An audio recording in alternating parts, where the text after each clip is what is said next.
আর কোনো নবী আসবেন না। নবী করিম সাল্লাল্লাহু আলাইহি ওয়াসাল্লামকে সর্বশেষ নবী না মানেন, সাথে, সাথে সে ইসলাম থেকে বের হয়ে যাবে। খতমে নবুয়াত কি? খতমে নবুওয়াত শব্দটি আরবি, খতম শব্দটি হচ্ছে শেষ, সমাপ্তি, আর নবুওয়াত মানে হচ্ছে নবুওয়াতের।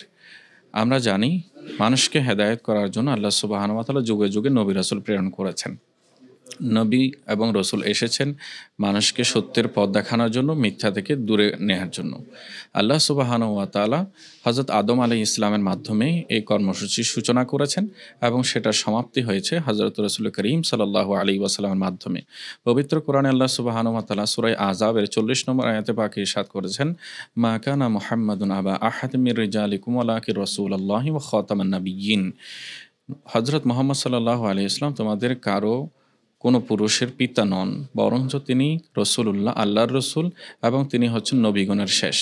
এখানেই আল্লাহ সুবহানাহু ওয়া তাআলা বুঝিয়েছেন যে নবুয়তের এবং রিসালতের যে কর্মসূচি আল্লাহ সুবহানাহু ওয়া তাআলা সূচনা করেছিলেন হযরত আদম আলাইহিস সালাম থেকে, সেটি এসে নবী করিম সাল্লাল্লাহু আলাইহি ওয়াসাল্লামের মধ্যে পূর্ণতা পেয়ে গেছে। এরপর আর কোনো নবী আসবেন না।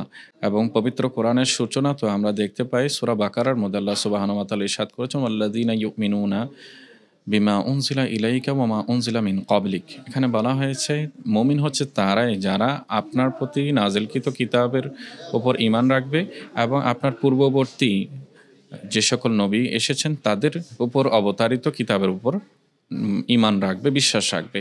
তো এখানে আল্লাহ সুবহানাহু ওয়া তাআলা নবী করিম সাল্লাল্লাহু আলাইহি ওয়াসাল্লামের পূর্ববর্তীদের কথা বলেছেন। নবীজির পরে আর কেউ আসবেন কিনা সেটার কোনো তথ্য দেয়া হয়নি। এর দ্বারা বোঝা যায় যে আসার ক্ষেত্রে নবীজিই শেষ, নবীজির পর আর কোনো কেউ আসবেন না।